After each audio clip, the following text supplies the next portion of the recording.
পায়ের পরিবর্তে পা, চোখের পরিবর্তে চোখ। এই আয়াতের ডিজিটাল ব্যাখ্যা হলো আয়না ঘরের পরিবর্তে আয়না ঘর। ওরা আয়না ঘর তৈরি করেছে, ওদেরকে জেলখানায় জামাই আদর করলে হবে না, ওদেরকে আয়না ঘরে ঢুকলে তারপরে খেলা বুঝতে পারবে। আসলে আজকের সংক্ষিপ্ত সময়ে আলোচনার সাবজেক্ট হলো বাংলাদেশ স্বাধীনতার 14 বছর পার হয়ে গেল। এক দল এসেছে, আর এক দল চলে গেছে, আর এক দল এসেছে, আর এক দল চলে গেছে। আমরা শান্তি চেয়েছি, শান্তি পাইনি। 1947 সালে বাংলাদেশ এই উপমহাদেশ স্বাধীন করেছি ব্রিটিশদের কাছ থেকে। স্বাধীনতার আশায় আমরা স্বাধীনতা পাইনি, শান্তি পাইনি। 71 দেশ স্বাধীনতা করলাম, স্বাধীন করেছি শান্তি পাওয়ার জন্য, দেশের মধ্যে শান্তি পাইনি। আবার 24 দেশ স্বাধীন করলাম শান্তির আশায়, এখনো শান্তি পেলাম। আজকের আলোচনার সাবজেক্ট হলো বর্তমানে বাংলাদেশে শান্তি প্রতিষ্ঠায় আমাদের করণীয় কি। যারা দরকার আছে না নাই, ওই হরিণের দিচ্ছে, বাঘের দিচ্ছে, সেগুলো বহু শুনেছেন। বর্তমান প্রেক্ষাপটে বাংলাদেশে শান্তি কায়েমের জন্য কি দরকার জানার দরকার আছে না নাই। এ রাষ্ট্রের মুসলমান গভীর মনোযোগ, আমার নবীজি জমিনের মধ্যে শান্তি কায়েম করার জন্য 17 বছর বয়সের ভেতরে এই জমিনের ভেতরে আমার নবী একটা দল গঠন করেছিল। সেই দলের নাম হলো হিলফুল ফুজুল। কি নাম বললাম? কথা সুন্দর করে বোঝার চেষ্টা করবে। আমার নবীর জমিনের ভেতরে হিলফুল ফুজুল নামক সংগঠন তৈরি করলো এই জমিনের মধ্যে শান্তি কায়েম করার জন্য। 17 বছর থেকে শুরু করে 40 বছর পর্যন্ত নবী চেষ্টা করলো। 17 বছর থেকে শুরু করে 40 বছর পর্যন্ত নবীজি 23 বছর ধরে চেষ্টা করেছে, কিন্তু আমাদের নবীজি এই জমিনের ভেতরে শান্তি প্রতিষ্ঠা করতে পারলো।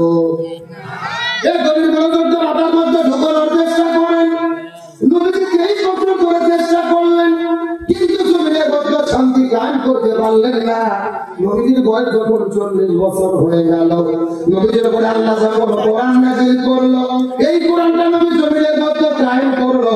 40 বছর থেকে শুরু করে 63 বছর বয়স পর্যন্ত নবীজি চেষ্টা করলো। এই কোরআনটা কায়েম করার কারণে এই জমিনের মধ্যে শান্তি কায়েম হয়ে গেল। নবীজির জীবনটা দুই ভাগে ভাগ করেন। নবুয়ত পাওয়ার আগের হলো 23 বছর, আর পরের হলো 23 বছর। পরের 23 বছরে নবীজি শান্তি কায়েম করতে পেরেছে, কিন্তু আগের 23 বছরে শান্তি কায়েম করতে পারেনি। তার কারণ হলো আগের 23 বছরের ভেতরে নবীজির দল ছিল, কিন্তু দলের সংবিধান আল্লাহ কোরআন ছিল না। মুসলমান, আমার কথাটি বোঝা যায়? গভীর মনোযোগকে ভালো করে বুঝবেন। আপনার মতো আমার মতো 2 টাকা হুজুর নয়, এলাকার ছুটতে পারতে দেওয়া যারা গোয়েন্দার নেতা নয়। স্বয়ং নবী 23 বছর ধরে চেষ্টা করেছে এই জমিনে শান্তি কায়েমের জন্য। নবীজির দল শান্তি কায়েম করতে পারেনি। 40 বছর থেকে 63 নবী শান্তি কায়েম করতে পেরেছে। এর কারণ হলো নবুয়ত পাওয়ার আগে 23 বছরে নবীজির দল ছিল, কিন্তু দলের সংবিধান আল্লাহর কোরআন ছিল। তার মানে বোঝা যাচ্ছে বাংলাদেশে যদি আমরা কোন দলের মাধ্যমে শান্তি কায়েম করতে চাই, ওই দলের দ্বারা শান্তি কায়েম হবে না যেই দল আল্লাহর কোরআন দিয়ে চলে না। এই জন্য শান্তি যদি পেতে চাই আমাদের কিসের দরকার? আর বলেন আল্লাহ রাব্বুল আলামিন বলেন, ওয়া মান আরাদা আন যিকরি ফাইন্না লাহু মাঈশাতান দানকা ওয়া নাহশুরুহু ইয়াওমাল কিয়ামাতি আমা।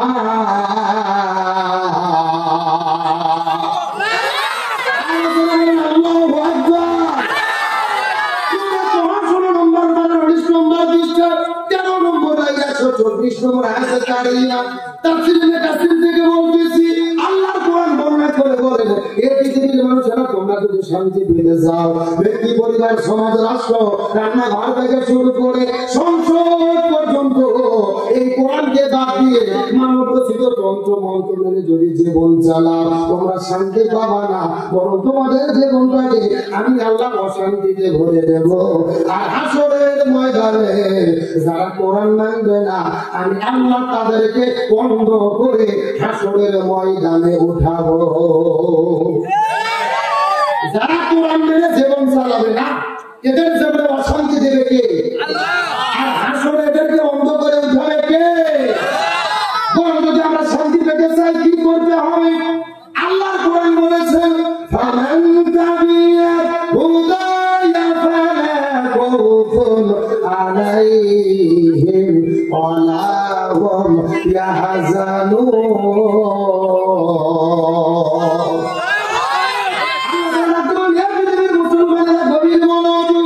ব্যক্তি পরিবার সমাজ রাষ্ট্র রান্নাঘর থেকে শুরু করে সংসদ ভবন পর্যন্ত যদি তোমরা শান্তি পেতে যাও এই কোরআন যদি মেনে চলতে পারো আমি আল্লাহ তোমার জীবনে তোমাদের জীবনে শান্তিকে ভরপুর করে দেব। এটাকে চিৎকার করে বলেন শান্তি পেতে চাইলে কি লাগবে? মুসলমান গভীর মনোযোগ। যেহেতু লেখা দিয়েছেন আব্দুল সালাম যুক্তিবাদী, যুক্তি দিয়ে আমি আপনাদের কিছু কথা বুঝাই। মনে করেন বাংলাদেশের ঢাকা শহরে বিশাল বড় একটা পানির ট্যাঙ্কি আছে। যখন কিসের ট্যাঙ্কি? ওই পানির ট্যাঙ্কির মধ্যে থেকে পাইপ দিয়ে দিয়ে বাংলাদেশের 64টা জেলায় পানি সাপ্লাই দেওয়া হয়। এখন ঢাকাতে যে পানির ট্যাঙ্কি আছে ওই ট্যাঙ্কির ভেতরে একটা মরা বিড়াল মরে পচে গন্ধ উঠে আছে।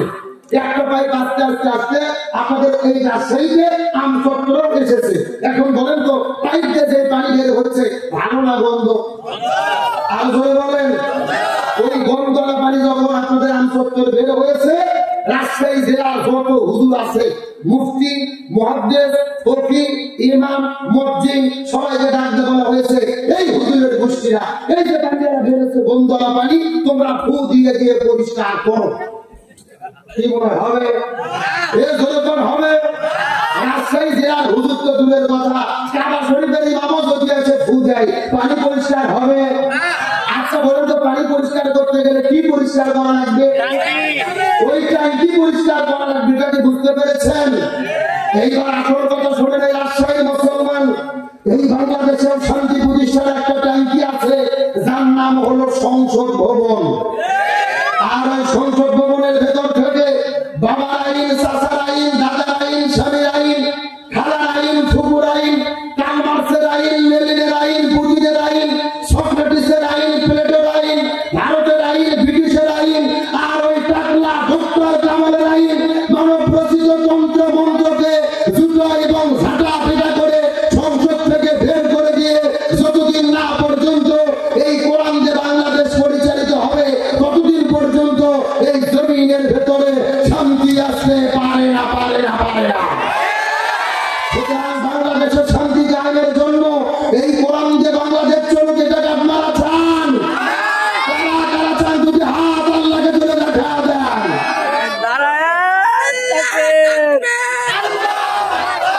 কোরআনের আলো, হাদিসের আলো, কোরআন হাদিস যেখানে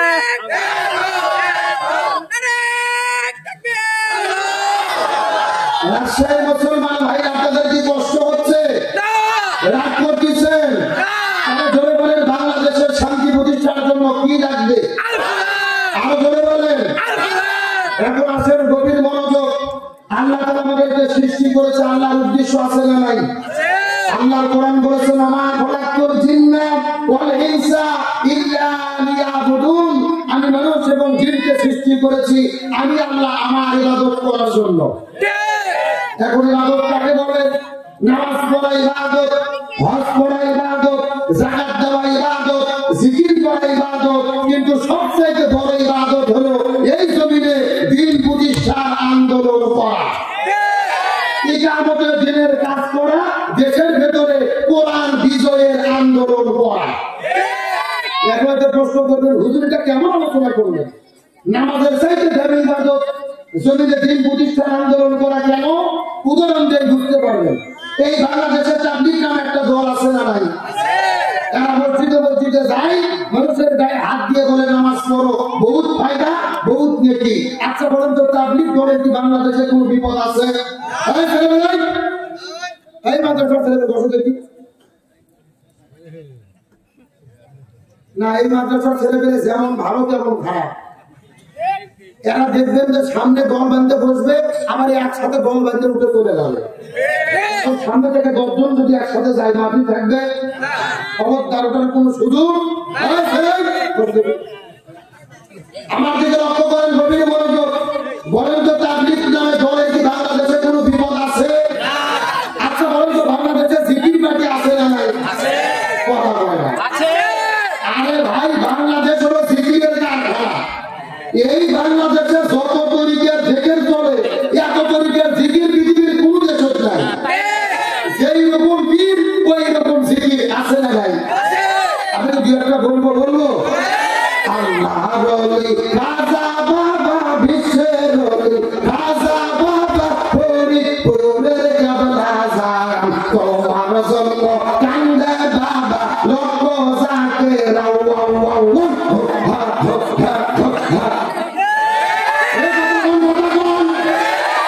দুই কান্দ দুই ফেরেশতা আছে না নাই? দুই ফেরেশতা কলম ধরে করে শুধু দাঁত দেখা আমরাচ্ছে। আমরা থেকে ফেরেশতা ধরে কলম দাঁত দেখা আমরাও কেন? ফেরেশতারা বলতেছে, আল্লাহ আমরা তো বুঝতে পারিনি, দেখবো কি? কোরআন হাদিসে হো হা মোটামুটি কোথাকুটি কোনো ছেলে আছে? এরকম ভণ্ড আছে না নাই? আমার কি জায়গায় গান বলে, পানি গড়াইয়া তোর কাছে বাবা আমায় ডাকতাছে, পানি গড়াইয়া তোর কাছে বাবা আমায় ডাকতাছে, আইরে মালিক আমার বুকে নাই, বুকের মধ্যে আছে তার ভেতরে মেশিন গান, ভান্ডারি বাবা আমায় পাগল করেছে। কত মারাত্মক গান দেখেন, গর্বিতে পানি গড় গড় করে পড়তেছে, বাবা আমায় ডাকতেছে। এখন বলে তো, বাবার পানি পড়ার সাথে যদি মুড়িদের ডাকার সম্পর্ক হয়, আর মুড়ি যদি মহিলা মুড়ি হয়, লক্ষণ ভালো না খারাপ? এই কথা কোন না? আমার মনে বলে বাচ্চাদের মন্দির যে পানি বের হয়, এদের লঙ্গি খুলে পরীক্ষা করে ডাকা দরকার। এইরকম মন্ত্র বাংলাদেশের মধ্যে আছে না নাই? মুসলমান গভীর মনোযোগ। এই বাংলাদেশের মধ্যে একটা জেলা আছে, সেই জেলার নাম হলো কুষ্টিয়া জেলা। জোরে বলেন, নাম কি? এই কুষ্টিয়া জেলার মধ্যে একটা বাবা আছে, সেই বাবার নাম বাবা লালন শাহ। এই লালন শাহ দরবারে গত 4 বছর আগে গেছে পরিভ্রমণ করতে। ওই জায়গার মধ্যে যাওয়ার পরে লক্ষ্য করে দেখি একটা পাগলের মতো লোক বসে আছে, যার মাথার মধ্যে হলো জট, পরনে পরে আছে শট, আর শরীরে পাখার মতো বন্ধ, কাজ যাওয়া যায় না, শরীরের পশম গুলো কাটে না, দাঁড়িয়ার মুখ গুলো বড় হয়ে গেছে, বগুলের পশম গুলো বড় হতে হতে মাটির থেকে যাবে অবস্থা। মনে মনে ভাবলাম, সুন্দরবনের যে অবস্থা, বান্দরবনের খবর আল্লাহ ভালো জানে। লক্ষ্য করে দেখলাম, প্রতিটা আল্লাহর ওলির কাছে যাইয়া কিছু মহিলা মানুষ যাওয়ার পরে তার গাঁওকে পাঠিয়ে করতেছে। এখন আমি আপনাদেরকে জিজ্ঞাসা করি, বলেন তো, মেয়ে মানুষ যদি ছেলে মানুষের গায়ে হাত দেয়, ওই ছেলে মানুষ কি ঠিক থাকতে পারবে? সব জায়গা যদি ঠিক থাকে, অন্তত একটা জায়গা ঠিক থাকবে না, যদি সে হিসেবে না হয়।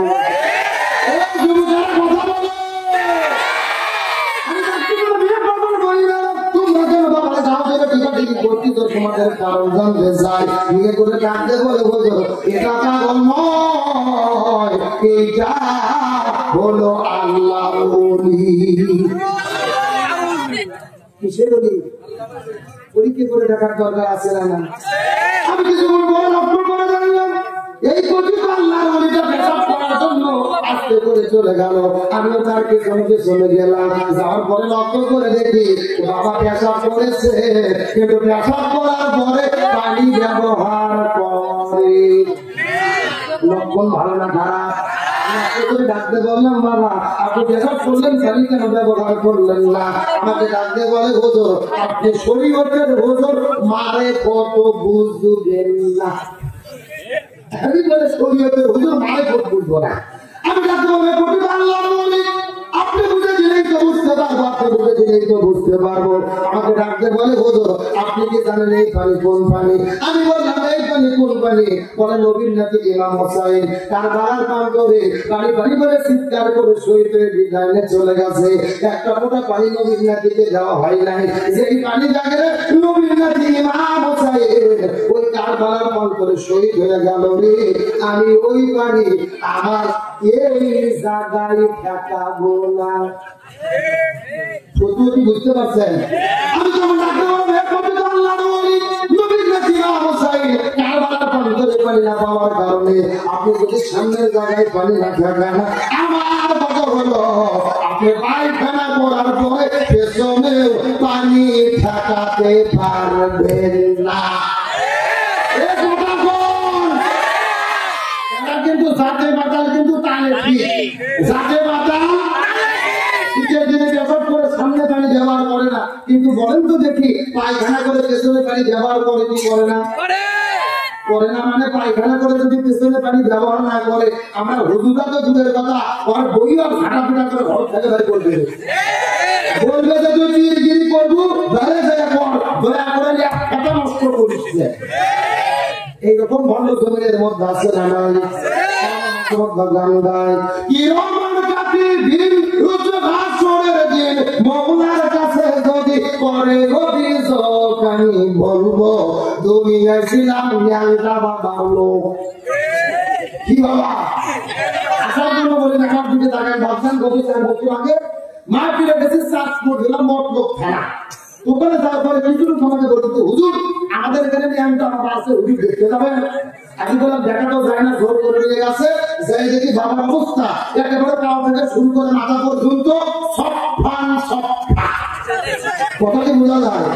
মানে অফিস আদালত স্টেশন সব ভয় করা। আমি আসতে পেরে যে দেখার পরে বলতেছে নাউজুবিল্লাহ, একটা মুড়ি জোর দিতে নাউজুবিল্লাহ বলবেন না হুজুর, বাবার ভেতরে মাল আছে হুজুর। কি আছে? আমি বললাম কেলে পাগলা সি মাল দেখা যাচ্ছে মাল তো সবার বললা এ কথা বল না কেন?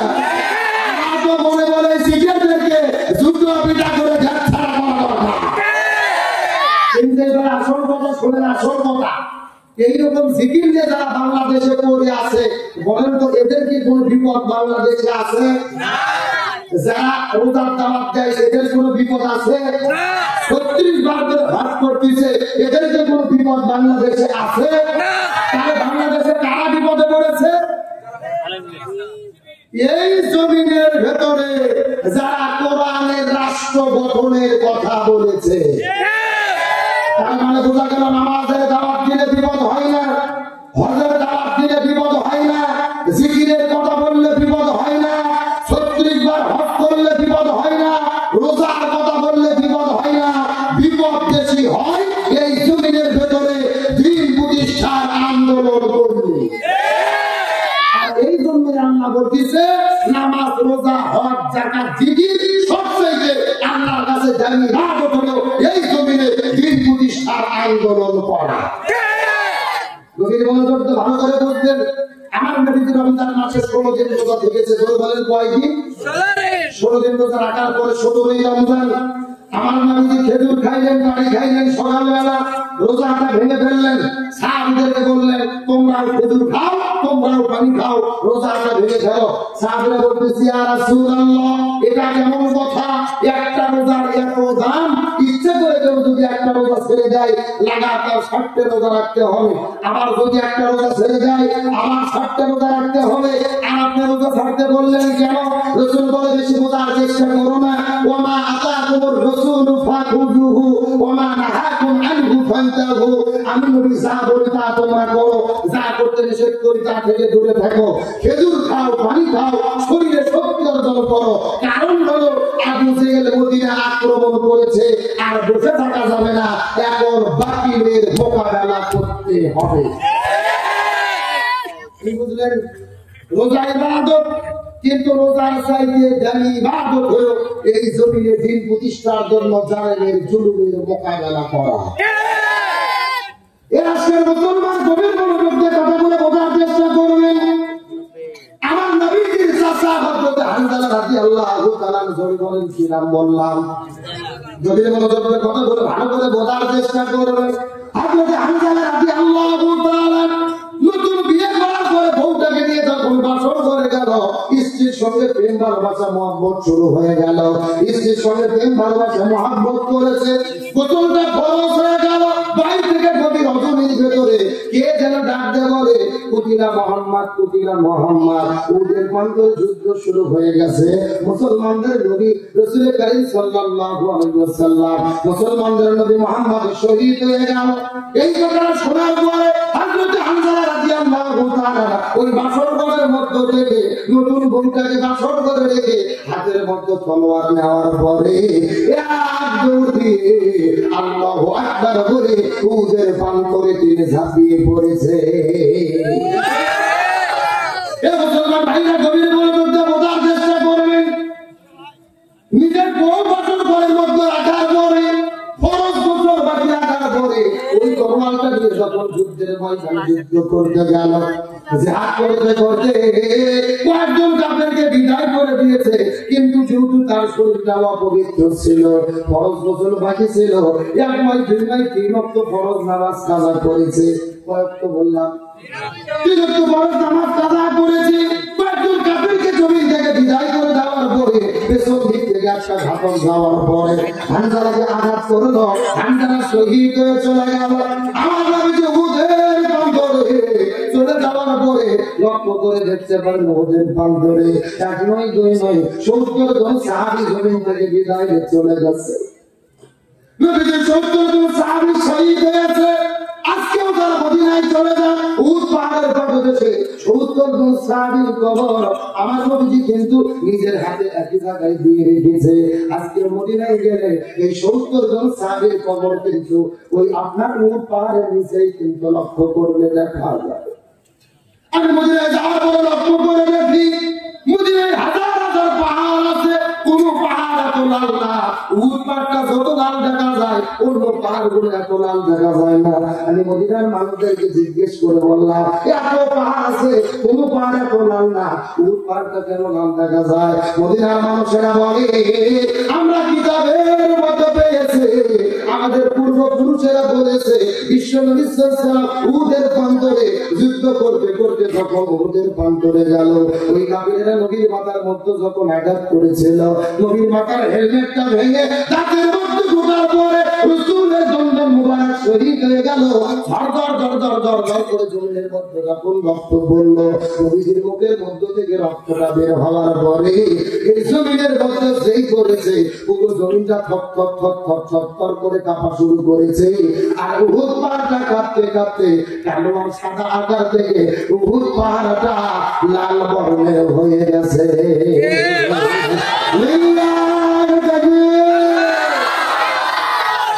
আমি নবী না চিনিলাম, কি ভুল করিলাম,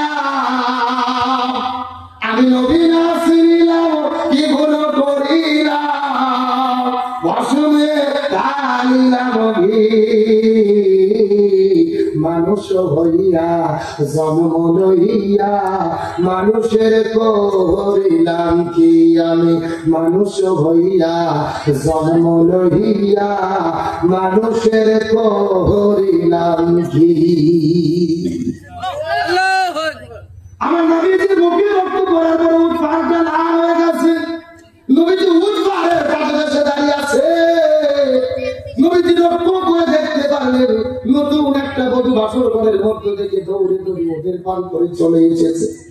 নবীজি লক্ষ্য করে দেখলেন তার হাতের মেহেদিগুলো এখন পর্যন্ত শুকাই যায়।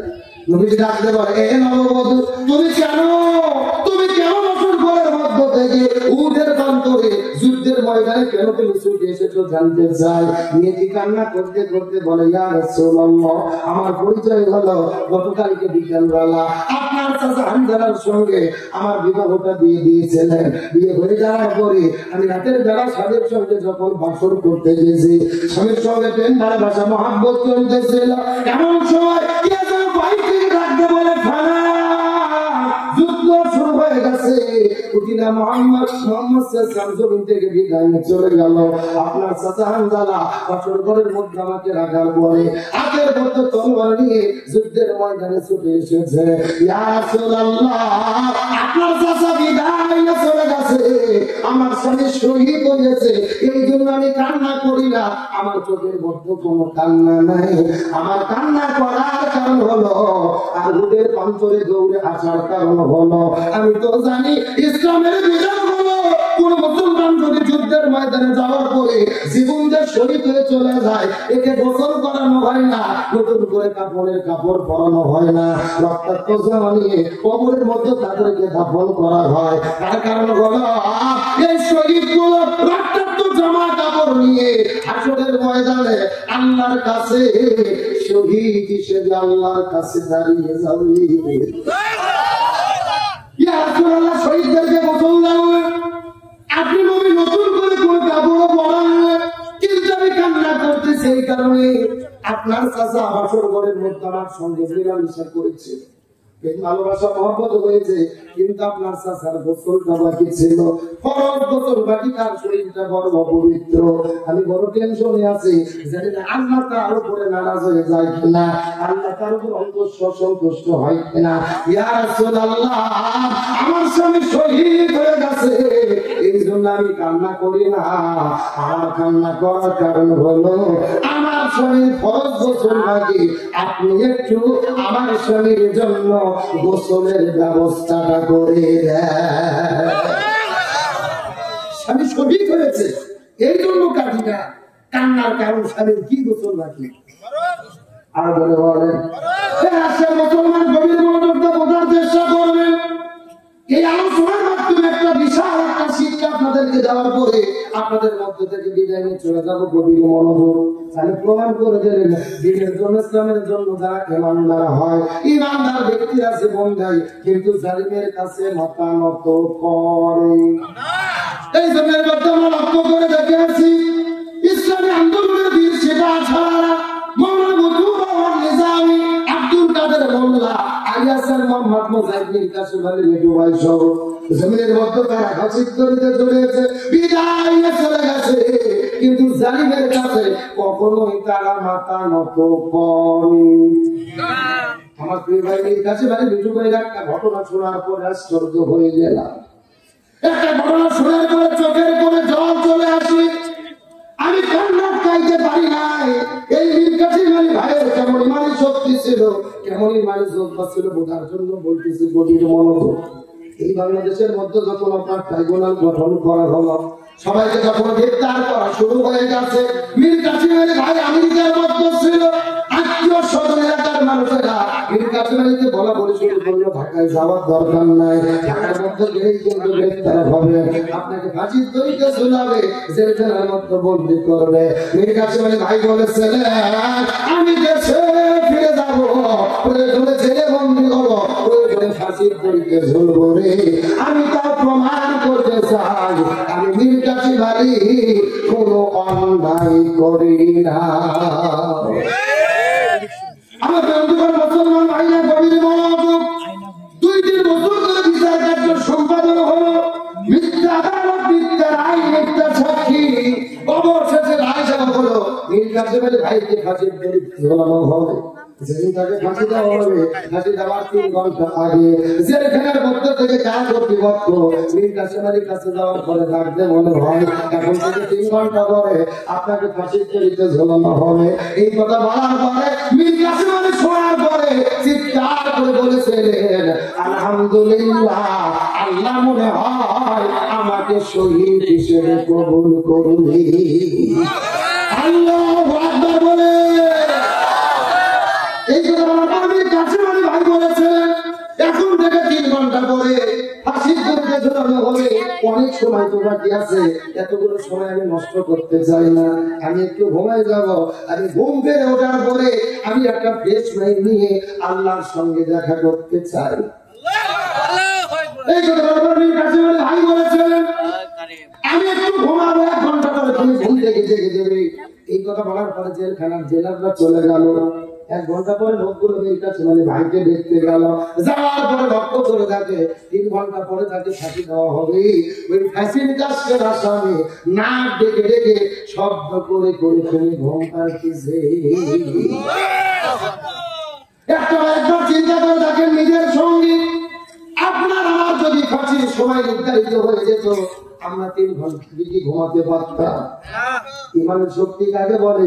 ইমানের জজবা কাকে বলে? মীর কাসেম আলী ভাইকে ঘুম থেকে ডাক দেওয়া হলো। ঘুম থেকে ওঠার পরে ওযু করলেন, গোসল করলেন, পাঞ্জামা পায়জামা টুপি বললেন, রেডি হয়ে গেলেন, ফাঁসির ঝুড়িতে চলে যাবে। 4 জন পুলিশ আসার পরে মীর কাসেম আলী ভাইয়ের দুইটা হাত ধরে ফেললেন, হাত ধরে টেনে টেনে ফাঁসির কাছের দিকে নিয়ে যাবে।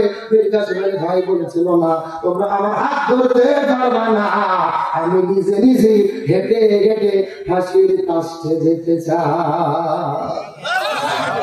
পুলিশের বলে না, কখনোই সম্ভব নয়, আপনার কথা তো মানা যাবে না। সরকার আমাদেরকে চাকরি দিয়েছে, আমাদের দায়িত্ব আসামিদেরকে টেনে টেনে ফাঁসির কাছের দিকে নিয়ে যাওয়া। মীর কাসেম আলী ভাই হঠাৎ করে একটা পকেটের মধ্যে থেকে কাগজ বের করলেন, বের করে বললেন, কারা কর্তৃপক্ষ আমাকে বলেছিল আমার জীবনের শেষ চাওয়াটা পূর্ণ করা হবে। আমি কাগজের মধ্যে লিখে দিলাম, কারাগারের প্রধানের কাছে যেয়ে বলো আমার জীবনের শেষ ইচ্ছা হলো আমি নিজে নিজে হেঁটে হেঁটে ফাঁসির কাছে যেতে চাই। সুবহানাল্লাহ। আমার বন্ধুগণ, মুসলমান ভাইরা, গভীর মনোযোগ, তার দরখাস্ত কবুল হয়ে গেলেন। মীর কাসেম আলী ভাইকে ছেড়ে দেওয়া হলো।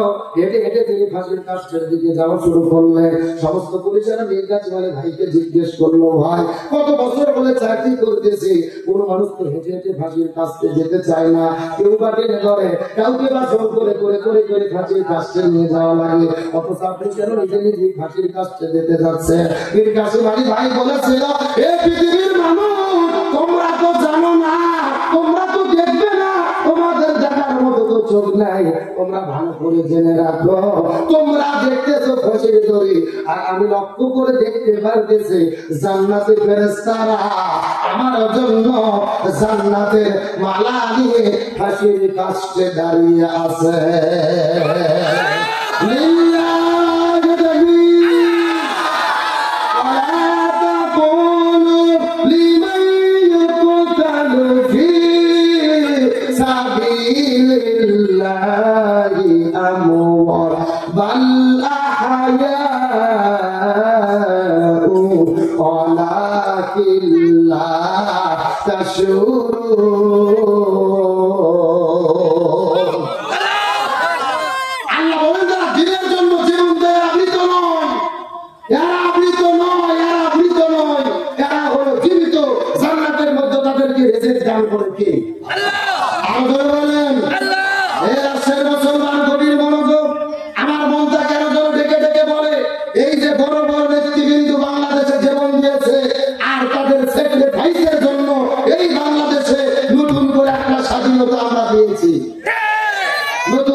আল্লাহ তোমার দরবারেতে হাজার শুকরিয়া, আল্লাহ তোমার দরবারেতে হাজার শুকরিয়া, হাসিনা পালাইছে দেশটা ছাড়িয়া, সকলের মুখে হাসি আসলো ফিরিয়া। এই যারা ঠিক বলবে না মনে করবেন ছুটে পারলো, পালাইছে দেশটা ছাড়িয়া, সকলের মুখে হাসি আসলো ফিরিয়া।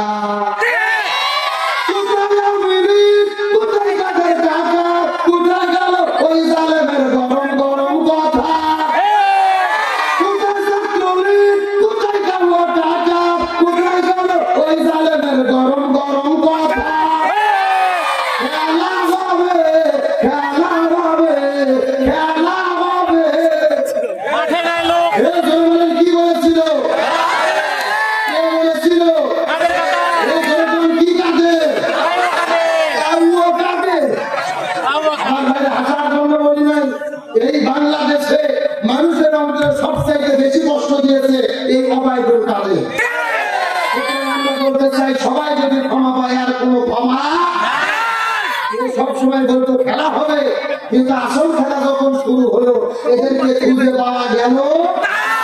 আজ থেকে 4 বছর আমার দিকে তাকান, এইরকম একটা মুরব্বী চাচা সকাল 8টার দিকে নিয়োগ করছে ফজর নামাজ পড়ার পরে, যেহেতু 8টা থেকে ভোট, আমি রোজু নষ্ট করবো না, এই ফজরের রোজু আজকে ফিরে 8টার দিকে যে ভোট দেবো, এই চিন্তা করে চাচা 8টার দিকে ভোট দিতে গেছে।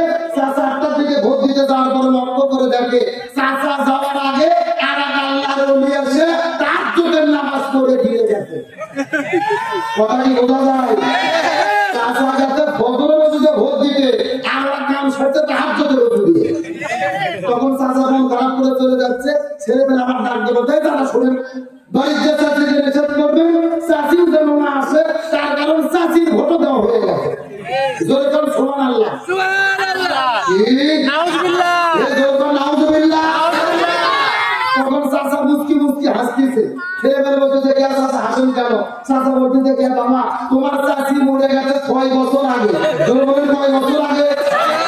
বলতে 6 বছর আগে তোমার চাচি মারা গেছে, আজকে কখন ভোট দিতে এসেছিল, আমাকে ডাক দিলে তুমি একটু দেখা করতাম। এ বাঙালি কথা কি বোঝা যায়? আমার ভাই আসার জন্য বলে নাই, গভীর মনোযোগ। এই বাংলাদেশে গত 16 বছরে সঠিক নির্বাচন যদি হইতো, সঠিক ভোট যদি হইতো, জামাত বিএনপির প্রার্থীরা যদি মাঠে থাকতে পারতো, তারা এমপি মন্ত্রী হওয়া তো দূরের কথা, একটা মেম্বার পর্যন্ত তারা হতে পারতো না।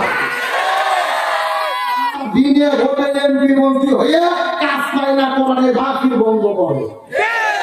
আলোচনা কি চলবে? চলবে। হাঁটু বন্ধ দেখে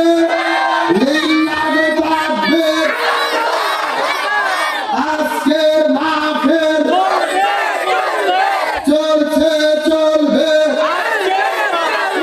রাজশাহীর মাহফিল, গাজীপুরের মাহফিল কতক্ষণ চলবে? চলবে। এটা কি হুজুর মারা অবস্থা কি? আমরা সারা রাত আলোচনা যেহেতু শুরু করেছি, আর মিনিট 20 টাইম দেওয়া যাবে, কিন্তু কোনো ওটাওটি করা যাবে। এই যারা দাঁড়িয়ে আছেন বসন্ত দেখি, এই ছেলেমেয়েদের সামনে বসো। আলোচনা চলছে, তাহলে আপনাদেরকে আটকিয়ে রেখেছি, কি গোসল বাকি আছে? আলোচনা বলেন। ওই ঘটনার মধ্যে বিশাল একটা শিক্ষা আছে, আমি বলবো। তবে আমাকে সভাপতি সাহেব বলেছে, হুজুর মহিলাদের জন্য 2-1 মিনিট কিছু বলেন, বলার দরকার আছে না নাই? আবার বলেন। আমার বন্ধুগণ, মুসলমান ভাইরা গভীর মনোযোগ। আমার নবীজি গভীর জমির ভিতরে আস্তে করে বিবিকাতে তার ঘরের মধ্যে প্রবেশ করলো। ওই বিবিকাতে তার ঘরের মধ্যে প্রবেশ করার পরে জায়গাতে বিবিকাতে তার ঘুম পাড়তেছে। এমন সময় আমার নবীজি ওই বিবিকাতে তার কপাল বরাবর চুম্বন করেছে। কোথায় চুম্বন করছে? এখন বলেন তো দেখি, স্বামী স্ত্রীর কপালে চুম্বন করা কি শুধু কি জায়েজ না সুন্নাত? জোরে বলেন কি? কিন্তু সুন্নাতটা পালন করবেন কখন? বিয়ের আগে না বিয়ের পরে? আর কথা বলেন।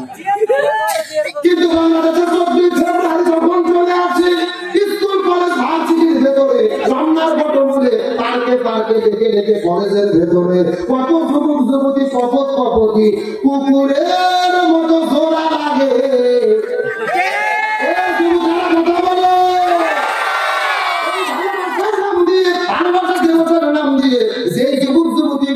ভালোবাসা দিবসের নাম দিয়ে প্রেম ভালোবাসা করে, চুমোচুমি করে, চিৎকার করে বলে তো এরা বিয়ের আগে করে না বিয়ের পরে?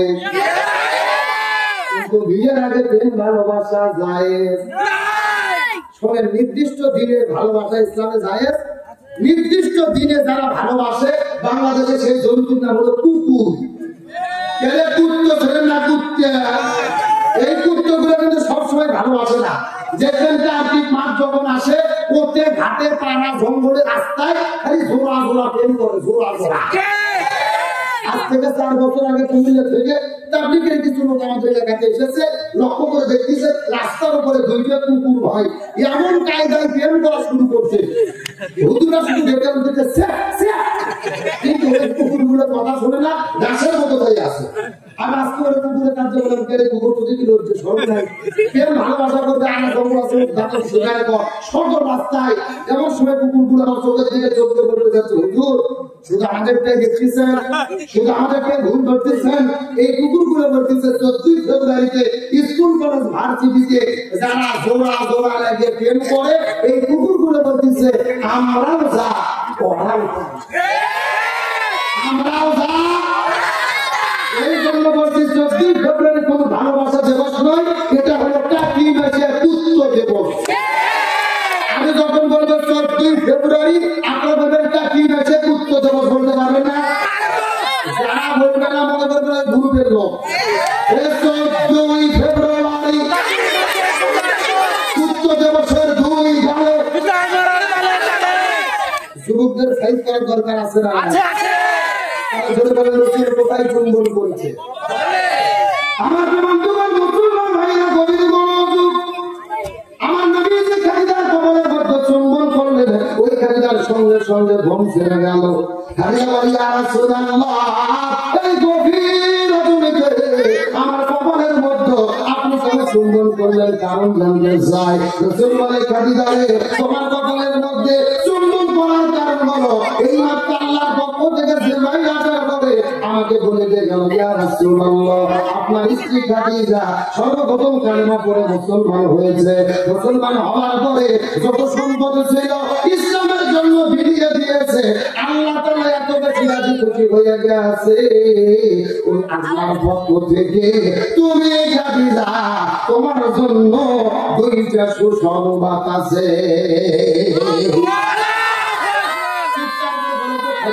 সুসংবাদ আছে কয়টা? সাউন্ড নাই। এই যে আমি বসে আছি মাঝখানে সোজা, ডান দিকে এক ভাগ, বাম দিকে আর এক ভাগ। আপনারা মুখ বন্ধ করেন, আপনারা বলেন তো দেখি বিবি খাদিজার জন্য সুসংবাদ আছে কয়টা?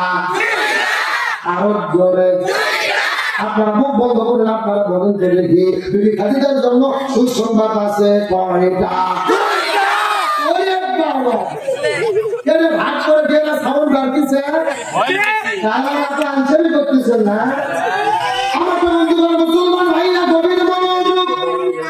জানি না জীবনে আপনাদের মধ্যে আসতে পারবো কি পারবো না, কিছু গুরুত্বপূর্ণ কথা আপনাদের মধ্যে বলে বিদায় চলে যাবো। যারা যারা আছেন কথা বলবেন, বামে যারা আছেন কথা বলবেন, মন্ত্রে যারা আছেন তারাও কথা বলবেন। সবাই মিলে চিৎকার করে বলেন তো দেখি বিবি খাদিজার জন্য সুসংবাদ আছে কয়টা? আরো জোরে জোরে হলো না। দেওয়ার পরে বলে ইয়া রাসূলুল্লাহ, আমার জন্য কি কি 2টা সুসংবাদ আছে বলেন তো দেখি। এমন শুনে রাসূল ডাকতে বলে খাদিজা রে, তোমার জন্য প্রথম নম্বর সংবাদ হলো তুমি সর্বপ্রথম কালেমা পড়ে মুসলমান হয়েছো। তোমার যত সম্পদ ছিল ইসলাম আর মুসলমানদের জন্য ব্যয় করে দিয়েছো। আল্লাহ তোমার উপর এত বেশি রাজি খুশি হয়ে গেছে, স্বয়ং আমার আল্লাহ আরশে আজিম থেকে তুমি খাদিজা তোমাকে সালাম জানায়া দিছি। একজন মহিলাকে আল্লাহ তাআলা সরাসরি সালাম দিয়েছে, তার নাম কি? এই কথা শোনার পরে খাদিজার মনটা বড় খারাপ হয়ে গেল। খাদিজা কান্না করা শুরু করলেন। রাসূল বলে খাদিজা রে, আল্লাহ তাআলা তোমাকে সালাম দিল, কতদিন তুমি কেন কান্না করো? কারণ জানতে চায়। খাদিজা ডাকতে বলে ইয়া রাসূলুল্লাহ, আমার কান্না করার কারণ হলো আল্লাহ তাআলা আমাকে সরাসরি সালাম দিয়েছে। এই সালামের জবাবটা কেমনে দেওয়া লাগবে জানা নাই। আমি তো মূর্খ সুরূপ মানুষ, মনের মধ্যে বড় ভয় হয় আল্লাহর সালামের জবাব দিতে গিয়ে জানি কোনো গাদরি করে ফেলি কিনা। এই দুনিয়ায় আগে তো আল্লাহ কাউকে সরাসরি সালাম দেয়নি, আমাকে সালাম দিয়ে দিল, কেমনে জবাব দেওয়া লাগবে জানা নাই। ইয়া রাসূলুল্লাহ, আমার পক্ষ থেকে আপনি সালামের জবাবটা দিয়ে দেন। আমি সালামের জবাব দিতে পারবো। ইয়া রাসূলুল্লাহ, আমার পক্ষ থেকে আপনি সালামের জবাব দিয়ে দেন। সুবহানাল্লাহ। তাহলে খাদিজাকে জান্নাতি বলছে কে? আল্লাহ। বাংলাদেশে 2-4 জান্নাতি লোক আছে না নাই? আর কথা বলে না। এই বাংলাদেশের একটা হুজুর স্বৈরাচার হাসিনাকে বসে দিয়ে ফতোয়া দিয়েছিল, মাননীয় প্রধানমন্ত্রী আপনি জান্নাতি মানুষ। এই কথা বললে এরকম বাটপারদের দেখছেন না? আমার মনে বলে স্বৈরাচার হাসিনা এত খারাপ হতো না, এইরকম টিয়ার বাচ্চা যদি তাকে পা মারতে আল্লাহ আজকে সেই জান্নাতি রাবিয়া বস্ত্রী আমাদেরকে দেখে সব নেতা কর্মী দেখে চলে গেল দিল্লিতে। আরো ধরে বলে তুমি কি করিলা পেছনের দরজা দিয়া কেমনে বানাইলা বুবু গো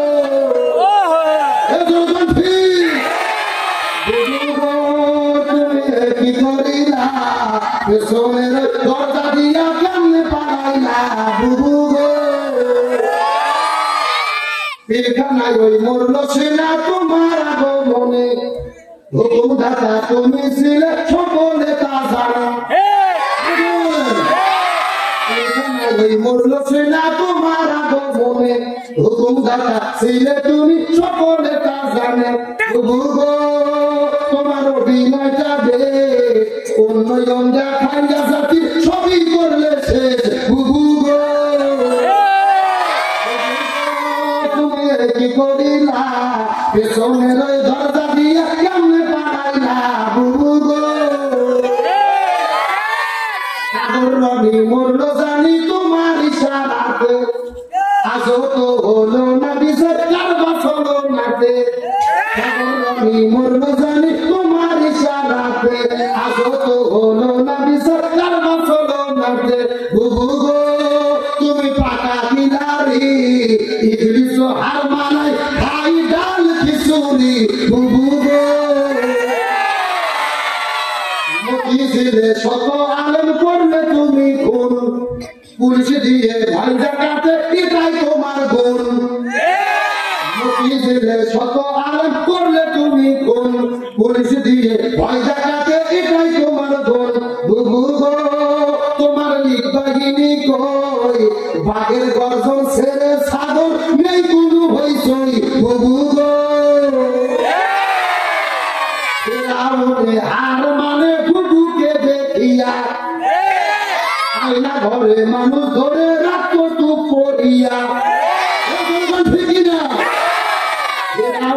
হার মানে বুবুকে দেখিয়া আয়না ঘরে মানুষ ধরে রাখতো তু পড়িয়া বুবু গো তুমি সর্বনাশের মূল একদলীয় শাসন কায়েম বিরোধী নির্মূল বুবু গো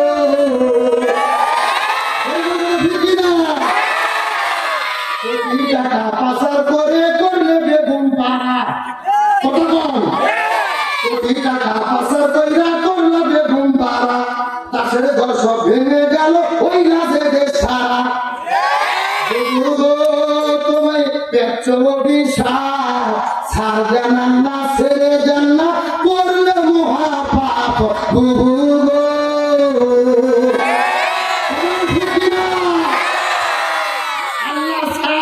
কিন্তু ছেলে আল্লাহ মহাপাপ করলে ছেলে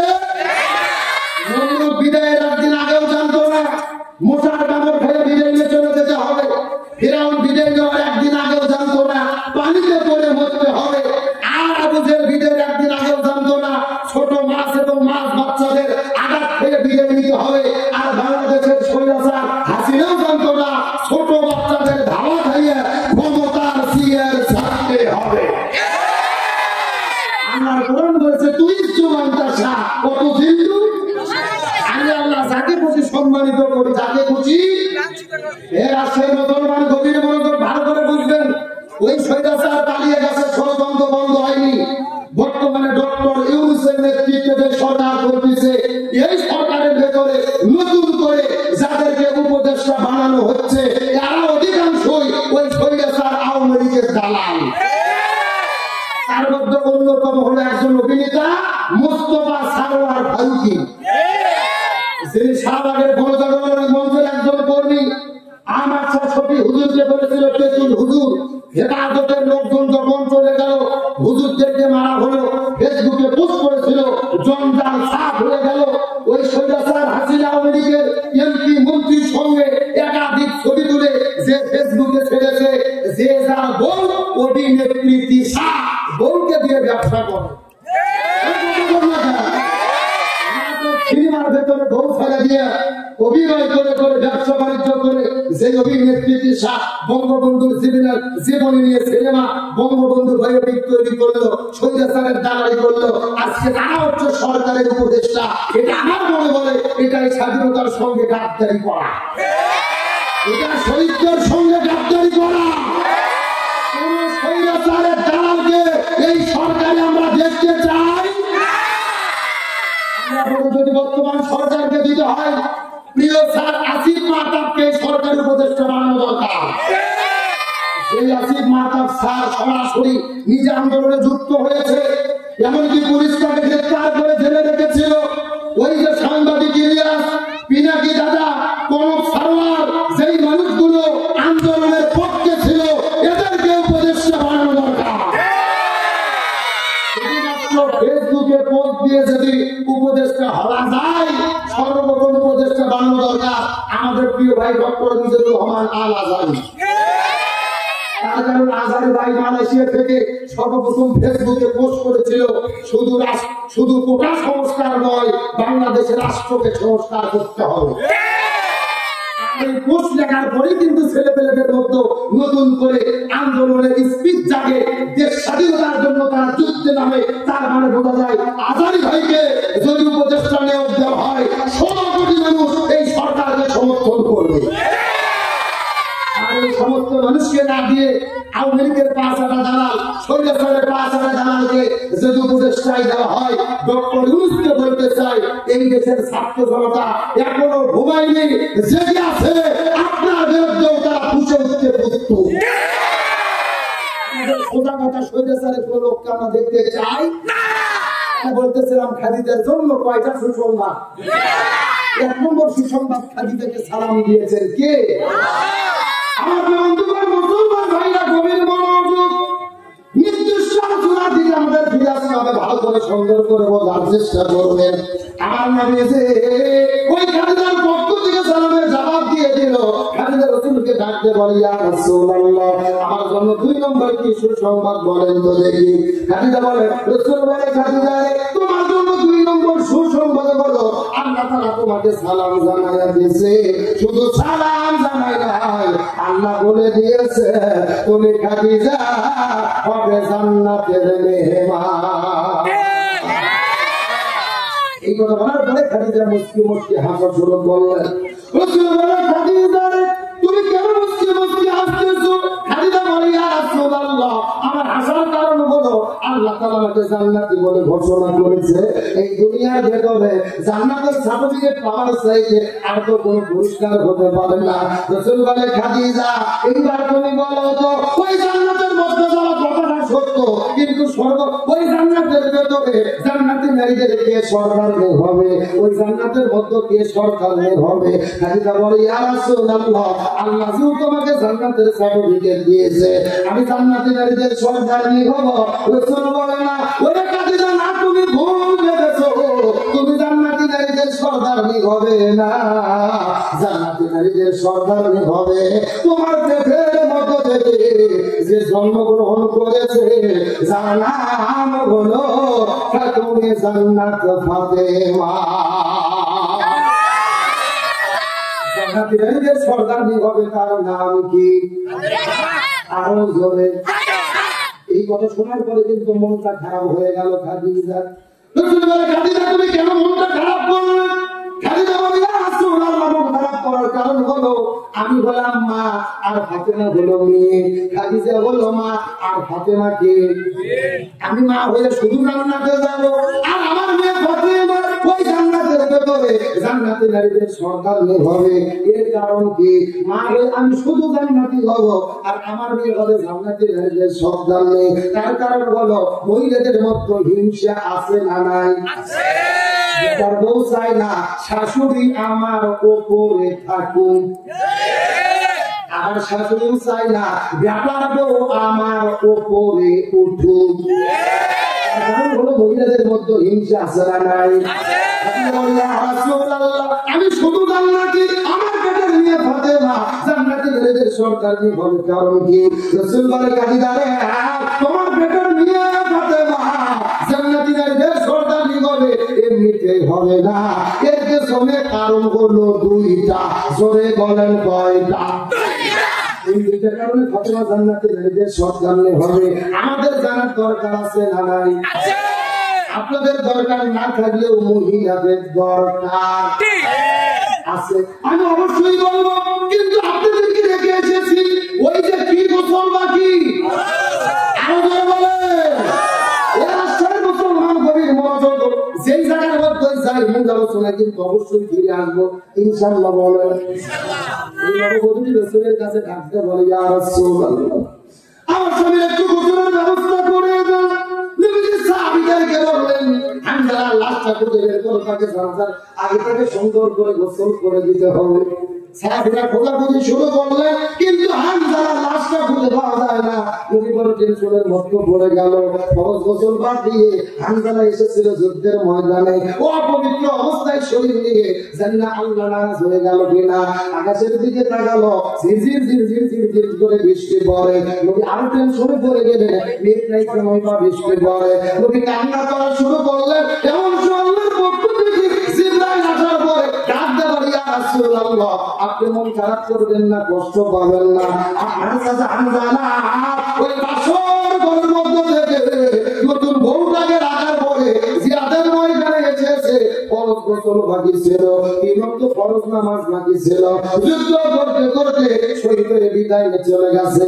আল্লাহ তার উপরে এত বেশি রাজি খুশি হয়ে গেছে, আল্লাহ জান্নাত থেকে ফেরেশতা পাঠাইয়া হাউজে কাউসার আর জমজম কূপের পানি দিয়ে আপনার চাচা হামজালা গোসলের ব্যবস্থা করে দিয়েছে।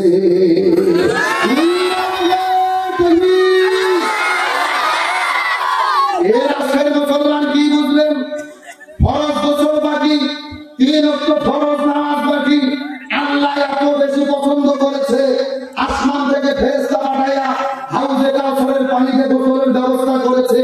তার মানে বোঝা গেল আল্লাহর কাছে ফরজ গোসলের চেয়ে, ফরজ নামাজের চাইতে দিন প্রতিষ্ঠার আন্দোলন আল্লাহর কাছে সবচেয়ে বেশি প্রিয়। এই জন্য আল্লাহ কোরআন বলেছে, বাবা ওয়াসাইনা বিহি ইব্রাহিম ওয়া মূসা ওয়া ঈসা আন আকিমুদ্দিন ওয়া লা তাতাফাররাকু ফি। আল্লাহ বলেন, হে পৃথিবীর মানুষেরা গভীর মনোযোগ, এই জমিনের ভেতরে হযরত মূসা, ঈসা, ইব্রাহিম আলাইহিস সালাম যত নবী রাসূল প্রেরণ করেছি, সব নবী রাসূলের দায়িত্ব ছিল এই জমিনের ভেতরে তারা যেন দ্বীন কায়েম করে। তোমরাও যদি মুসলমান হও, আন আকিমুদ্দিন, এই জমিনে তোমাদের দ্বীন কায়েম করা লাগবে। ওয়া লা তাতাফাররাকু ফি, এই ব্যাপারে কোনো মত পার্থক্য করা যাবে না। কার হুকুম? এর আজকে মুসলমান কান খাড়া করে ভালো করে বোঝার চেষ্টা করবেন। আজকের আলোচনা শেষ না শেষ, আল্লাহ কোরআন বলেছেন আকিমুস সালাহ, নামাজ কায়েম করো, কিন্তু নামাজ কায়েম করার ব্যাপারে ওয়ালা তাতাফাররাকু ফি, দলাদলি করো না, এমন কথা আল্লাহ কোরআনে বলেনি। আল্লাহ বলেছেন ওয়ালিল্লাহি আলান নাসি হিজ্জুল বাইত, যাদের সামর্থ্য আছে হজ করো, কিন্তু হজের ব্যাপারে ওয়ালা তাতাফাররাকু ফি, দলাদলি করা যাবে না, এমন কথা আল্লাহ কোরআনে বলেনি। আল্লাহ বলেছেন কুতিবা আলাইকুমুস সিয়াম, তোমাদের উপর রোজাকে ফরজ করা হলো, রোজা রাখো, কিন্তু রোজা রাখার ব্যাপারে ওয়ালা তাতাফাররাকু ফি, কোনো পার্থক্য দলাদলি করা যাবে না, এমন কথা আল্লাহ কোরআনে বলেনি। কিন্তু আল্লাহ তাআলা বললেন আকিমুদ্দিন, তোমরা দ্বীন কায়েম করো, ইসলামী আন্দোলন করো, কোরআনের রাষ্ট্র কায়েম করো, ওয়ালা তাতাফাররাকু ফি, এই ব্যাপারে কোনো মত পার্থক্য করা যাবে না। আল্লাহ নামাজের ক্ষেত্রে বললেন না, হজের ক্ষেত্রে বললেন না, জিকিরের ক্ষেত্রে বললেন না, দ্বীন প্রতিষ্ঠার ক্ষেত্রে কেন বললেন? কারণ হলো আল্লাহ খুব ভালো করে জানে নামাজকে দলাদলি হবে না, জিকিরকে দলাদলি হবে না, রোজাকে দলাদলি হবে না, যত দলাদলি হবে এই জমিনে দ্বীন কায়েমের আন্দোলন নিয়ে। আল্লাহর কোরআনের বক্তব্য কি মেলে? জোরে বলেন মেলে? নামাজকে দলাদলি নাই। বিশাল বড় বৃদ্ধ চাচা, মাথার টুপি, মুখের মধ্যে দাড়ি, সামনের কাতারে নামাজ পড়ে, হয়তো করতে 36 বার। যদি বলা হয় চাচা বাংলাদেশে কোরআনের আইন কায়েম করা লাগবে, কোরআন দিয়ে বাংলাদেশ চালান লাগবে, তখন ওই বুড়ো চাচা নাচতে উঠে কয়, এই হুজুর রাজনীতি করে রে। কথা বললেন না? আমার কাছে নামাজ ভালো লাগে, হজ ভালো লাগে, জিকির ভালো লাগে, কিন্তু জমিনে দ্বীন কায়েম ভালো লাগে না। কান খাড়া করে শোনেন, যাদের কাছে নামাজ ভালো লাগে, হজ ভালো লাগে, জিকির ভালো লাগে,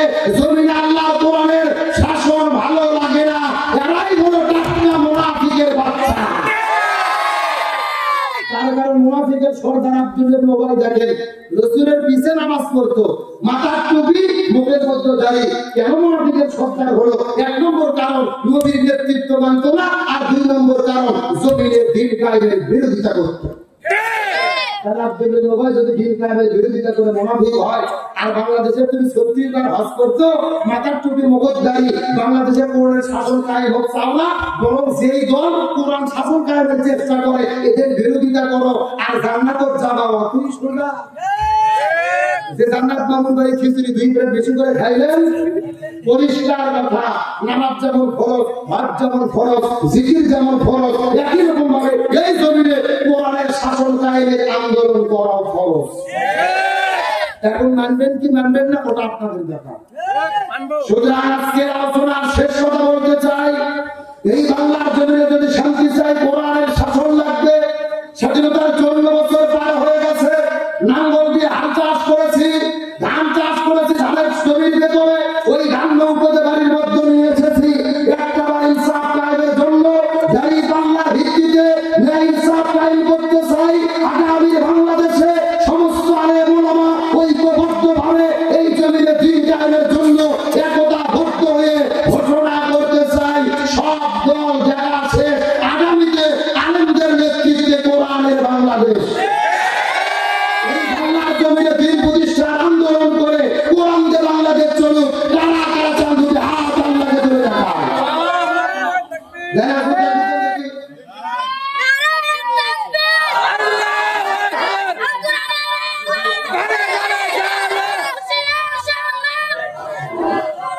আলহামদুলিল্লাহ বলে কেন ছোট বাচ্চা চাকরি দিল, এরা কি করলো?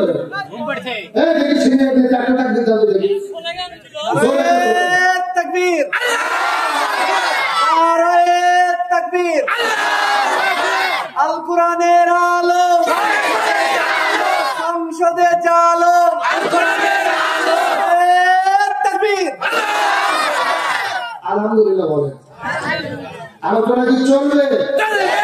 আলোচনা চলছে, চলছে। তাহলে ঘটনা কয় কারণে জান্নাতে নির্দেশ করতে হবে জানার দরকার আছে না নাই? আলোচনা কি চলবে? কারা কারা চলবে না হাত তোলেন। মাশাআল্লাহ সবাই চলবে। কারা কারা চলবে সবাই হাত তোলেন তো দেখি। লিল্লাহি তাকবীর। আর তার আগের মতো সাউন্ড নেই। আপনাদের এখানে কি ফুটবল খেলা হয়? এ বিয়ে বিয়ে খেলা হয় না? এক পাশে যারা বিয়ে করছে তারা আর এক পাশে যারা বিয়ে এখন একটা তাকবীর দেবো, প্রথমে তাকবীর দেবে যারা বিয়ে করেনি তারা, তারপরে তাকবীর দেবে যারা বিয়ে করেছে তারা। দেখি কাদের সঙ্গে দেখার দরকার আছে না নাই? প্রথমে হাতে তো অনলাইন তো কারা দেখি যারা যারা বিয়ে করলো ও বিয়ে তো লিল্লাহি তাকবীর। এখন যারা যারা বিয়ে করছে জনগণের মুরব্বীরা হাঁটুটান হাঁটুটান যারা যারা বিয়ে করছে লিল্লাহি তাকবীর। আপনারা বিয়ে করতে এই জন্য করতেছেন নাকি? আসলে বিয়ারাদের সাউন্ডের কারণ হলো বিয়ারাদের শুনতে বেশি। এখন বিয়ে অবিয়ে সবাই মিলে সাথে যদি একটা তাকবীর দেয় সাউন্ড কম হবে না বেশি হবে? সবাই মিলে এমন একটা তাকবীর দেবো আশেপাশে কোনো সার পোকাদের আবহাওয়া ওই পোকা ইসলাম বিদ্বেষী শক্তি যদি থাকে ওদের অন্তরে জন্য আপনি শিষ্য রাজি আছেন। সবাই টানটা হাত তুলতে সবাই আলহামদুলিল্লাহ হাত তুলে মুষ্টি করে মুষ্টি। লিল্লাহি তাকবীর। আল কোরআনের আলো, আল হাদিসের আলো, দুনিয়ার মুসলিম ইসলামের শত্রুরা আল কোরআনের আলো সংসদে যাবো, সারা বাংলায় যাবো, দুনিয়ার মুসলিম লিল্লাহি তাকবীর। আলহামদুলিল্লাহ আমার পরিচয় ঠান্ডা হয়ে গেছে। রাত বাজতেছে 5 মিনিট কম 12টা, আর আপনাদের চোখের দিকে চাই মনে হচ্ছে সন্ধ্যে 7টা বাজে। রাত 11:15 কোন দিক দিয়ে পার হয়ে গেছে? 2 ঘন্টা বাদ হয়ে গেছে। আলোচনা কি নতুন করে আবার শুরু করব?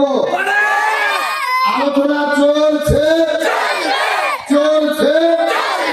তাহলে বলেন পিতা মাতার খেদমত করার দরকার আছে না নাই? আলোচনা বলেন। কিন্তু গত 3 দিন আগে বাংলাদেশে আমাদের বগুড়া জেলার একটা ঘটনা শোনার পরে সমাজ পৃথিবীর মানুষেরা আশ্চর্যিত হয়েছে।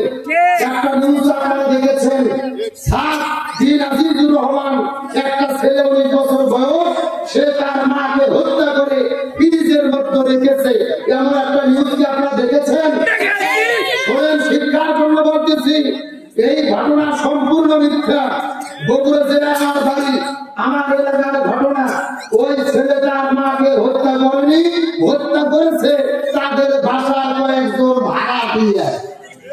এখন প্রশ্ন করবেন, হুজুর তাহলে এটা কিভাবে ছেড়ে গেল, এটা কিভাবে ছড়লো?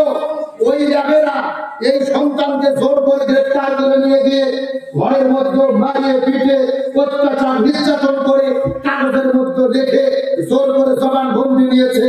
আমি মনে করি একটা ছেলের মা মারা গেছে, আবার সেই ছেলেকে জোর করে গ্রেফতার করে পিটাইয়া তাকে মিথ্যা সাক্ষী দিয়ে মায়ের হত্যাকারী যারা বানাইছে, এর চাইতে বড় কষ্টের বিষয় আর একটা হতে পারে না। আজকে র্যাবকে জিজ্ঞেস করতে চাই, আপনারা কিসের দায়িত্ব পালন করেন? এই ঘটনার দ্বারা প্রমাণ হয়েছে গত 16 বছরে জামাত বিএনপির নেতা কর্মীকে ধরে সামনে ককটেল রেখে আর চাকু রেখে যে জঙ্গি জঙ্গি খেলা করতো, ওগুলো নাটক বিন্দু মাত্র সন্দেহ নাই। একবার কি চিন্তা করে দেখেছেন, আপনার মা যদি আজকে মারা যেত, অন্য কেউ মেরে ফেলতো, তার কি একটা কষ্ট আপনার ভেতরে আসি? আবার আপনাকে যদি আসামি বানানো হতো, এর চাইতে কষ্টের বিষয় কিছু হতে পারে না। আমি ছাত্র ছেলেটার ভিডিও দেখার পরে প্রথম দিন বুঝতে পেরেছি, এর ভিডিও দেখে তো বোঝা যায় নিরীহ একটা সহজ সরল ছেলে কিভাবে মাকে হত্যা করলো। এটা কালার করার চেষ্টা করা হয়েছে। ভালো করে বুঝলেন, যেই মা 9 মাস 10 মাস পেটের মধ্যে সন্তানকে রেখে কষ্ট করে প্রসব করেছে, 3 বছর বুকের দুধ পান করেছে, কোন সন্তান ওই মাকে হত্যা করতে পারে না। আজকে র্যাবেরা জোর করে জবানবন্দি নিল আর মিডিয়াতে প্রচার করে পুরো পৃথিবীতে ভাইরাল করলো। আমি মনে করি দোষ হলো 2 জনের, 1 নম্বর প্রশাসন আর 2 নম্বর হলো মিডিয়া। দেখবেন প্রশাসন ব্রিফিং দেওয়া মাত্র তারা মনে করে এগুলো হাদিসের মতো সত্য ঘটনা মিডিয়াতে প্রচার করা শুরু করে। এই ছেলেকে যে মায়ের হত্যাকারী বানাইছো, একটা কথা মনে রেখো, ও মাজলুম, জেলখানার মধ্যে দিয়ে কেটেছে, আমার মাকে হত্যা করেছো, আমার মাকে আসামি বানাইছো, ও জেলখানার ভেতরে যাদের বিরুদ্ধে কেঁদে কেঁদে অভিশাপ করেছে, তার অভিশাপে তোমরা ধ্বংস হয়ে যাবে। আমি বলতে চাই, তোমরা দয়া করে এই ছেলের কাছে যে হাত পাও ধরে মাপ চাও, এর কাছে মাপ চাও। মা বিদায় নিয়েছে, তার জানাজা করতে দিলে না, তার কাছে যেতে দিলে না, তার জন্য কবরে দাঁড়িয়ে দোয়া পর্যন্ত করতে যাওনি, জোর করে ধরে রেখে নাটক সাজাইছো নিজেদের পদবি বাড়ানোর জন্য। আমি বগুড়া থেকে তথ্য পেলাম, র্যাবের যে ওখানকার দায়িত্বশীল আছে, ও নিজের র্যাঙ্ক উপর্দিত করার জন্য এই ঘটনা ঘটাইছে। আমি মনে করি পরিকল্পিত ভাবে নিরপরাধ সন্তানকে মায়ের হত্যাকারী যে র্যাবের হুকুমে বানানো হলো, একে শাস্তির আওতায় আনা দরকার। আজকে বাংলাদেশ শুধু নয়, পৃথিবী হাজার হাজার মায়েদের মনে কষ্ট লেগেছে, ছেলেদের মনে কষ্ট লেগেছে। প্রত্যেকটা মা ভেবেছে সন্তানদের কেমনে লালন পালন করবো, এই সন্তানই যদি আমাদের হত্যা করে, এই সন্তানের জন্য জীবন যৌবন শেষ করে কি না।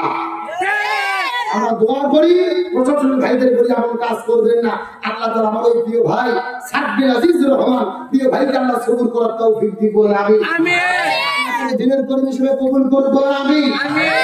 একজন আলেম মাওলানা আজিজুর রহমান আমার মহব্বত করে ভালোবাসে, আল্লাহ তাআলা প্রিয় মুরব্বিদের ঘাট দারাজ করে সবুর করার তৌফিক দিন বলে আমিন। ফাতেমা জান্নাতের শব্দ হবে কয়টা কারণে? আর 5টা দিন টাইম আপনারা দেবেন, বলেন দেবেন, কিন্তু কোনো ওটাউটি করা যাবে। আমি আর 5-7 মিনিট আলোচনা করব, এর মধ্যে আপনাদের মধ্যে চাদর যাবে, যার পকেটে যা আছে 10, 20, 50, 100 বিসমিল্লাহ বলে দেবেন। কেউ চলে যাওয়ার চেষ্টা করবেন না, হইছই নাই, কানেকশন চলবে, ও আগে করবে ইনশাআল্লাহ। তাহলে চিৎকার করে বলেন, ফাতেমা জান্নাতি নারীদের সর্দারনি হবে কয়টা কারণে? কারণ হলো দুইটা। জোরে বলে কারণ কি? আরো জোরে। শেষ কথাগুলো শোনার চেষ্টা করবেন, কোনদিকে হয়েছে নাই, কথাগুলো বন্ধ হবে। রাসূল বলে খাদিজা রে, দুইটা কারণে ওই ফাতেমা জান্নাতি নারীদের সর্দারনি হবে। এই দুইটা কারণ যদি জানতে চাও, আমি তোমাকে দুইটা প্রশ্ন করব। এই দুইটা প্রশ্নের উত্তর দিলে তুমি তোমার উত্তরটা পেয়ে যাবে। সুবহানাল্লাহ। ভাই না ভাই, কালে শুনে ব্যক্তিগত ওয়াজ হয় না। এটি 8 মিনিটে শেষ হোক, সবাইটা কাটেন আর জিকির করেন লা ইলাহা ইল্লাল্লাহ, জোরে লা ইলাহা ইল্লাল্লাহ, সুবহানাল্লাহ, আলহামদুলিল্লাহ, লা ইলাহা ইল্লাল্লাহ। পাহাড় পর্বত নদ নদী আল্লাহ নামের নীরবধি, পাহাড় পর্বত নদ নদী আল্লাহ নামের নীরবধি, আমার আল্লাহ নামের এত জাদু,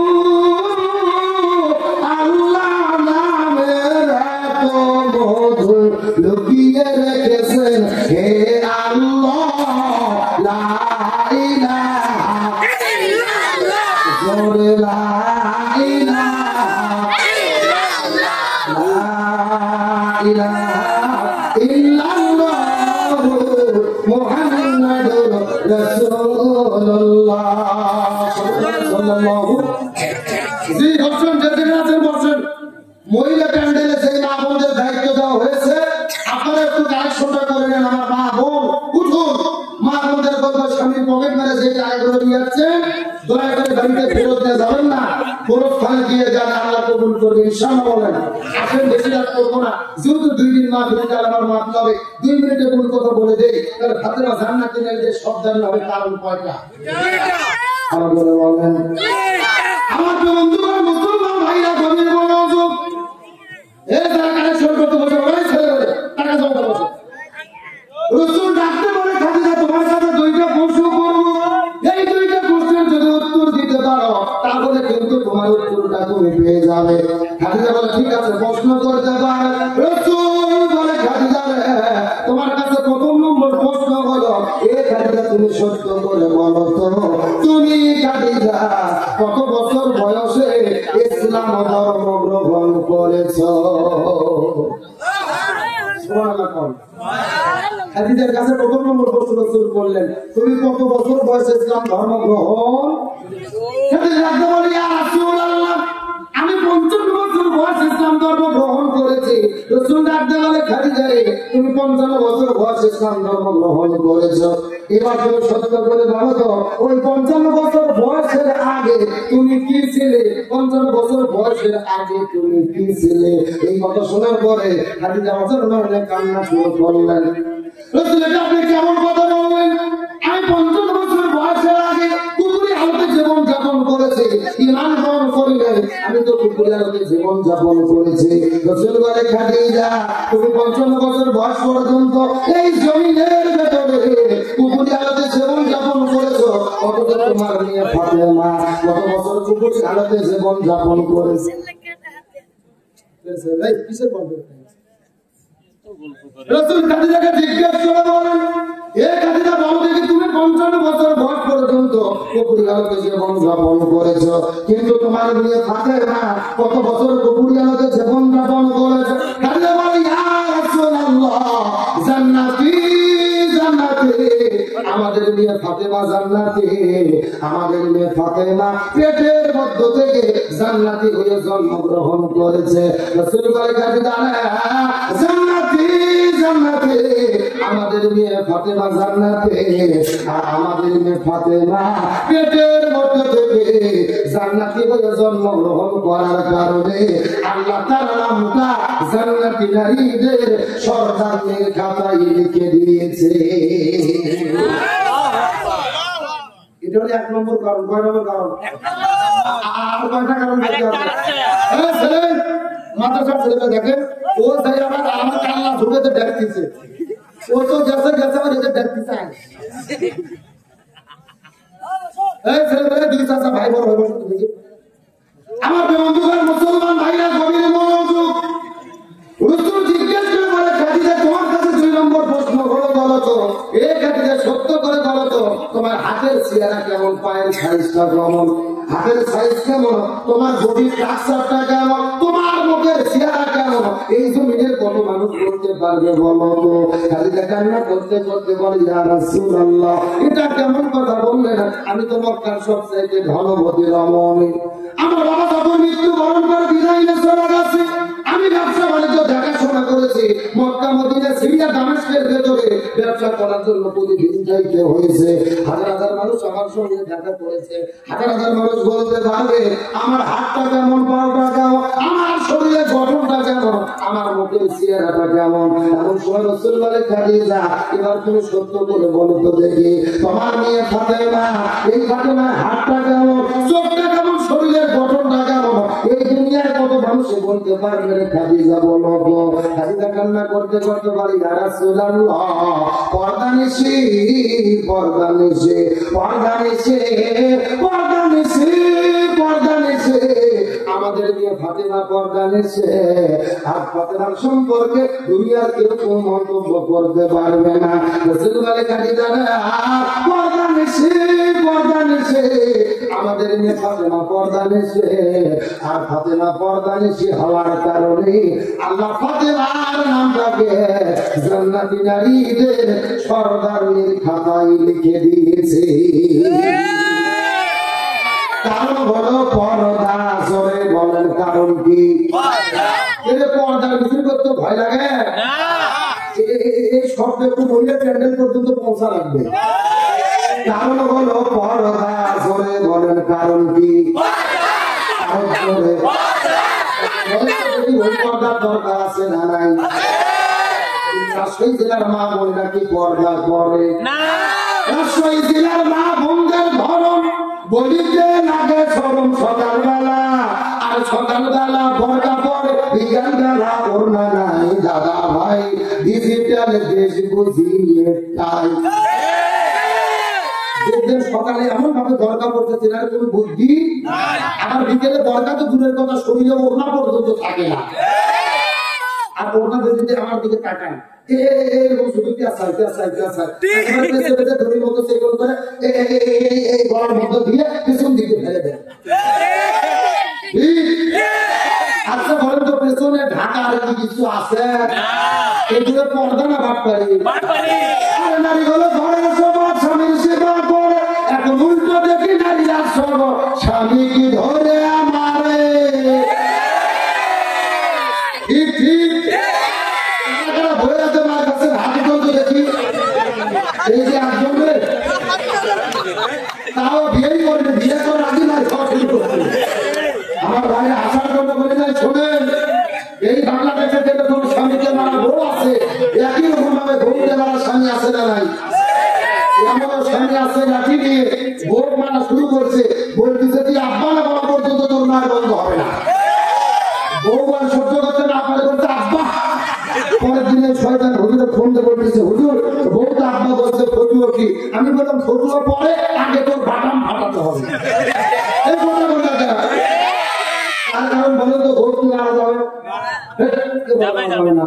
এ বউকে কখন কখন মারা যাবে আমি হাদিস থেকে বলবো। আমার দিকে তাকান, বউকে কখন কখন মারা যাবে? বউ যদি শরীয়ত বিরোধী কাজ করে, ইসলাম বিরোধী কাজ করে, জেনারে বিচার করে, স্বামীর আনুগত্যের বাইরে কাজ করে, তখন বউকে মারা যাবে। আর মারবেন কোথায় কোথায় দেখেন, তবে মাথা বাদ, মুখ বাদ, পেট বাদ, পিঠ বাদ, কোমর বাদ, মাথা বাদ, হাবিব থেকে শুরু করে নিচ পর্যন্ত। কথা বুঝেছেন? আর যে ভেতে ধরে পিটাবেন ওই ভেতের পরিমাণ হবে 1 বিঘের অর্ধেক, মানে হলো 1 মুষ্টি। এই বছরে গত বছর গাইবান্ধে করেছি বাচ্চা, একটা গ্রুপ লেটার তো বলতেছে, হুজুর 1 মুষ্টি ধরবো কি আর মারবো কি? তখন আরেকজন উঠে বলতেছে, হুজুর ধরার পরে যদি কোনো মতো মাথা বার হয়ে থাকে, ওই মাথাতে ঢুকে দেবো। এখন বলেন তো, ভোট মানে কি ভোট ঠিক হবে না? রাসূল বলেছেন মহিলাকে সৃষ্টি করা হয়েছে বাম পাশের ভাগা হাত, বলেন কি হাত? এখন ভাগা হাত যদি হাতির জায়গায় সোজা করতেছে, সোজা হবে?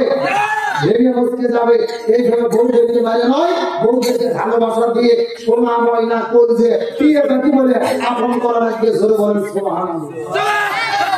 এইবার নিয়ে বলছে খুশি হয়েছে ভাই, সেই রকম হুজুরি তো দরকার। তাহলে চিৎকার করে বলেন সব চাইতে জানি আমলের নাম কি, আমলের নাম কি, আরো ঘরে মহিলাদেরকে ডাকতে বলো এ মহিলারা পর্দার বিধান যদি মেনে চলে আর যদি স্বামীর খেদমত করে, নবী বলেছেন মহিলাদের জন্য 4টা আমল করা লাগবে। 1 নম্বর নামাজ, 2 নম্বর রোজা, 3 নম্বর স্বামীর খেদমত, 4 নম্বর পর্দা। এই 4টা আমল যদি কোনো মহিলা মানুষ করতে পারে আল্লাহ তাদের জন্য একটা জান্নাতের দরজা খুলে দেবে। যেই দরজা পছন্দ ওই দরজা দিয়ে তারা জান্নাতে চলে যাবে। মহিলাদেরকে 4টা আমল করা তৌফিক দান করুক বলেন আমিন। আলোচনার বিষয় ছিল শান্তির জন্য কি লাগবে, আর কোরআনের আইন চাই, সৎ লোকের শাসন চাই, কথা বল না যায় আমার কোরআন লাগবে, সৎ লোকের শাসনও। আল্লাহ আমাদের জমিনের মধ্যে যতদিন বেঁচে রেখেছে ইসলাম আন্দোলনের কর্মী হয়ে এই জমিনের মধ্যে কোরআনের শাসন প্রতিষ্ঠার জন্য, এই জমিনের মধ্যে কোরআনকে বিজয়ের জন্য তারা কারা কাজ করতে শপথ নেবেন, একটা বার হাত তোলেন। আল্লাহ তাআলা আজীবন আমাদের কোরআনের কর্মী হিসেবে কবুল করে আমিন। আমার ভাইরা আলোচনা আরো কিছুক্ষণ করতাম কিন্তু শুধু 12-11 মিনিট বেজে গেছে। আগামীকালকে আবারও মাহফিল হবে, 2 দিন ব্যাপী মাহফিল। আজকে যদি বেশি রাত হয়ে যায় আপনারা ঘুম বেশি জায়গা থেকে কালকে আসতে পারবেন না, এই জন্য যথেষ্ট আলোচনা করেছি। আল্লাহ তৌফিক দিন বলেন আমিন। এখন মোনাজাত হবে, কেউ উঠবেন না, সবাই আপনারা জলদি লাগবে করে আল্লাহুম্মা সাল্লি আলা। আমি আপনাদের উপরে আসলে খুবই খুশি, কারণ আজকে লোকজন কম হলেও কোটে নাই, আলহামদুলিল্লাহ।